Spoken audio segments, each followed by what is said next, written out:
Hello વિદ્યાર્થી મિત્રો, open study point open for all ચેનલમાં આપનું સ્વાગત છે.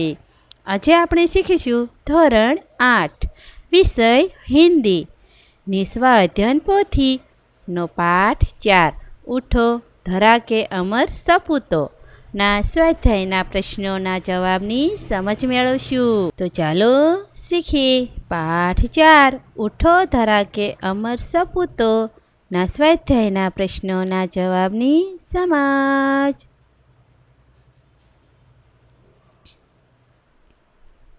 प्रश्न क्रम 1, निम्नलिखित पंक्तियों का भावार्थ स्पष्ट कर लिखिए.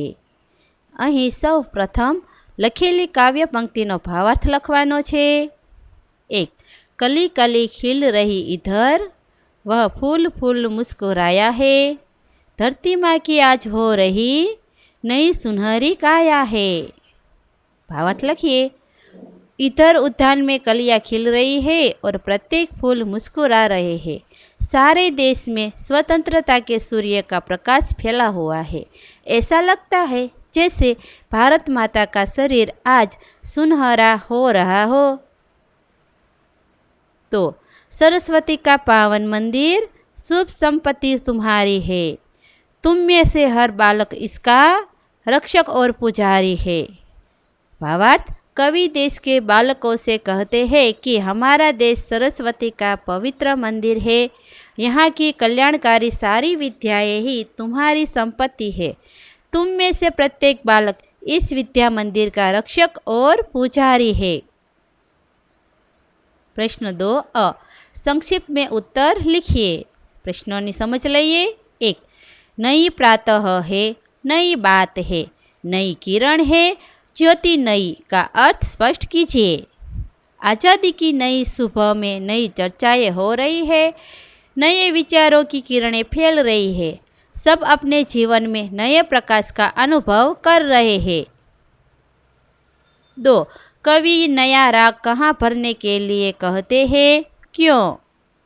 कवि देशवासियों के जीवन में नया उत्साह भरने के लिए कहते हैं क्योंकि नए उत्साह से नए प्राणों का संचार होगा. मुरझाए हुए फूलों को नई मुस्कान मिलेगी और उन्हें फिर खिलने का मौका मिलेगा. 3. हमें रक्षक और पुजारी बनकर क्या करना है? कवि देश के बालकों से कहते हैं कि हमारा देश सरस्वती का पवित्र मंदिर है. यहाँ की कल्याणकारी सारी विद्याएं ही तुम्हारी संपत्ति है. तुम में से प्रत्येक बालक इस विद्या मंदिर का रक्षक और पुजारी है. तुम्हें यहाँ ज्ञान के सेकंडों दीपक जलाने हैं और नए युग का आह्वान करना है. काउसमाई पूछे, तुम्हें सभी प्रकार का ज्ञान पाकर देश का भविष्य उज्जवल बनाना है. 4. कवि नवयुग का आह्वान किस प्रकार करना चाहते हैं? कवि ज्ञान के सैकड़ों दीपक जलाकर नवयुग का आह्वान करना चाहते हैं. प्रश्न 2 ब. प्रश्नों के उत्तर लिखिए. 1. कवि धरा के अमर सपूतों से क्या चाहते हैं? जवाब. सदियों की गुलामी के बाद हमारे देश को स्वतंत्रता मिली है. कवि चाहते हैं कि देश के युवक स्वतंत्रता के बाद देश का नव निर्माण करें. वे लोगों के जीवन में नया उत्साह भरे, उनमें नए प्राणों का संचार करें, युग युग के मुरझाए हुए फूलों को नई मुस्कान दे, अपनी मंगलमय वाणी से संसार रूपी उद्यान को गुंजित करें. वे तरह तरह का ज्ञान प्राप्त कर देश का भविष्य उज्जवल बनाए. इस प्रकार कवि माहेश्वरी जी धरा के सपूतों से अनेक अपेक्षाएं रखते हैं. 2. देश के नव निर्माण के लिए आप क्या क्या करना चाहेंगे? देश के नव निर्माण का कार्य करना मैं अपना कर्तव्य समझता हूँ. इसके लिए मैं अपने मोहल्ले में एक मित्र मंडल की स्थापना करूँगा. इस मंडल के माध्यम से साक्षरता का प्रसार किया जाएगा. निर्धन परिवारों के विद्यार्थियों को पाठ्य पुस्तकें की दी जाएगी. हम अपने मोहल्ले में एक वाचनालय खोलेंगे. यहाँ बैठकर लोग अखबार पढ़ सकेंगे. मंडल की तरफ से वृक्षारोपण किया जाएगा और समय समय पर आरोग्य शिविर लगाए जाएंगे. 3. इस कविता में कौन सी बातें हैं जिन्हें तुम अपने जीवन में उतारना चाहोगे? उठो धरा के अमर सपूतों कविता की निम्नलिखित बातों में अपने जीवन में उतारना चाहूँगा। 1. मैं अपने देश से प्रेम करूँगा। 2. मैं केवल अपने लिए नहीं बल्कि देश के लिए जीऊँगा। 3. मैं सारे देशवासियों को अपना मानूँगा। 4. मैं खूब मन लगाकर पढ़ूँगा। पढ़ लिख कर अपने ज्ञान का उपयोग देश की सेवा में करूँगा। मैं चाहूँगा कि मेरी योग्यता का लाभ देश को मिले। 5. मैं ऐसे काम करूँगा जिनसे देश का गौरव बढ़े। 6. मैं देश की रक्षा करने में कभी पीछे नहीं हटूँगा। प्रश्न 3. कविता को पढ़कर नीचे दिए प्रश्नों के उत्तर लिखिए। ध्यान लगाकर जो तुम देखो इस जगत की सुधराई हो को, बात बात में पाओगे तुम ईश्वर की चतुराई को। ये सब भांति भांति के पक्षी, ये सब रंग बिरखे फूल, ये नदियाँ ये झील सरोवर, कमलों पर भौरों की गूंज। सूर्य चंद्र की शोभा अद्भुत, भारी से आना दिन रात, त्यों अनंत तारा मंडल से सज जाना रजनी का गान। गर्जन तर्जन धन मंडल का, वर्षा बिजली का संचार, सब में दिखे परमेश्वर की लीला अद्भुत अपरंपार। सही विकल्प चुनकर खाने में सही के निशान कीजिए। विकल्पों की समझ लीजिए। 1. प्रकृति के हर एक स्वरूप में हमें ईश्वर की अद्भुत शक्ति के दर्शन होते हैं। कौन सी पंक्ति का भावार्थ है? जवाब से पहली पंक्ति, बात बात में पाओगे तुम ईश्वर की चतुराई को। 2. सूर्य चंद्र उदाहरण के अनुसार कौन सी जोड़ कविता में नहीं है?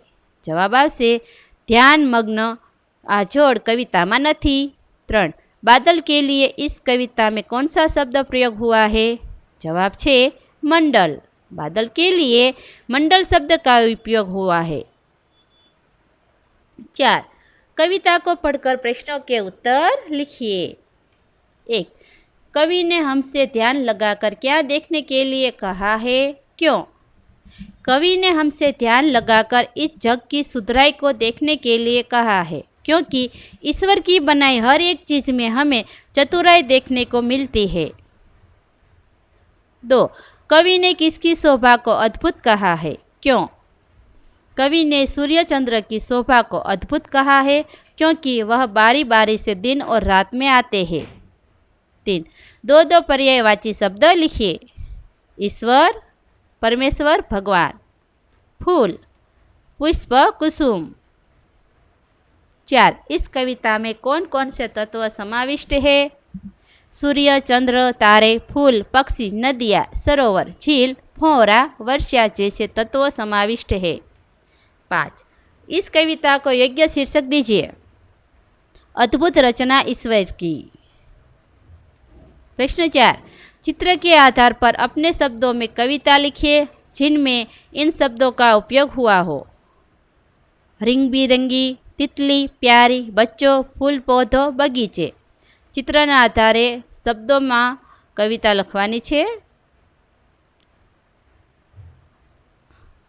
तितली रानी, कितनी प्यारी कितनी सयानी, रंग बिरखे पंख सजीले, लाल गुलाबी नीले पीले, फूल फूल पर जाती हो, गुनगुन गाती हो, कली कली पर मंडराती हो, मीठा मीठा रस पीकर उठ जाती हो, अपने कोवल पंख दिखाती, सबको उनमें से सहलाती, तितली रानी, कितनी सुंदर तितली रानी, इस बगिया में आना रानी, तितली रानी। प्रश्न 5. निम्नलिखित वाक्य में से संज्ञा पहचान कर उसका जातिवाचक संज्ञा में परिवर्तन करके वाक्य फिर से लिखिए। भाववाचक संज्ञा के रूप में बच्चे प्रार्थना करते हैं, जातिवाचक संज्ञा के रूप में बच्चों की प्रार्थनाएं बेकार नहीं जाती। बीजू, नदी की चौड़ाई अधिक है, जातिवाचक संज्ञा के रूप में भारत में नदियों की चौड़ाइयाँ अधिक है। उपर्युक्त वाक्य पढ़ने से पता चलता है कि पहले वाक्य में प्रार्थना शब्द भाववाचक संज्ञा के रूप में था। उसके बाद दिए गए वाक्य में प्रार्थना को ए प्रत्यय लगाने से प्रार्थना ए संज्ञा जातिवाचक संज्ञा बन जाती। भाववाचक संज्ञाओं का प्रयोग सदैव एक वचन में किया जाता है। बहुवचन में प्रयुक्त किए जाने पर ये जातिवाचक संज्ञाओं का रूप ले लेती है। 1. क्या तुम यह जिम्मेदारी उठाओगे? कोई भी यह जिम्मेदारियां उठाने के लिए तैयार नहीं है। 2. संतुष्ट व्यक्ति खुशी से भर उठा। उसके जीवन में बहुत सारी खुशियाँ आई। 3. मेरी दुआ आपके साथ है। माँ की दुआएं कभी बेकार नहीं जाती। 4. विज्ञान ने दूरी कम की है। हवाई जहाज ने कई देशों की दूरियां कम कर दी है। 5. मैं प्रार्थना करता हूँ। बच्चों की प्रार्थनाएं काम कर गई।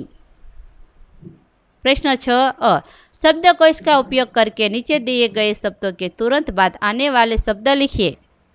1. कमल कमला, गुरु गुरुआई, बालक बालकनी, पुष्प पुष्पक, विहंग सिपाही, ज्ञान ज्ञातः, प्रारंभ प्रारंभन, निर्माण निर्माणांतर्गत, धरती धरधराना, सरस्वती सर्व।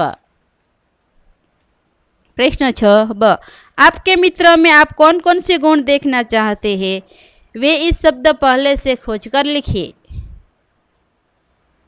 અહીં કોષ્ટકમાં અક્ષરો આપ્યા છે તેમાંથી મિત્રો મેં કયા કયા ગુણ છે એના આધારે શબ્દ લખવાના છે। સત્યનિષ્ઠા, ઈમાનદારી, જ્ઞાની, હસમુખ, ધૈર્યવાન, સહનશીલતા અને સમજદાર। આ વિડીયો નિહાળવા બદલ આપનો ખૂબ ખૂબ આભાર અને ઓપન સ્ટડી પોઈન્ટ ચેનલ તરફથી વિડીયો નિહાળવા બદલ આપનો આભાર। આવા બીજા વિડીયોઝ નિહાળવા માટે અમારી YouTube channel open study point અત્યારે જ સબસ્ક્રાઈબ કરો।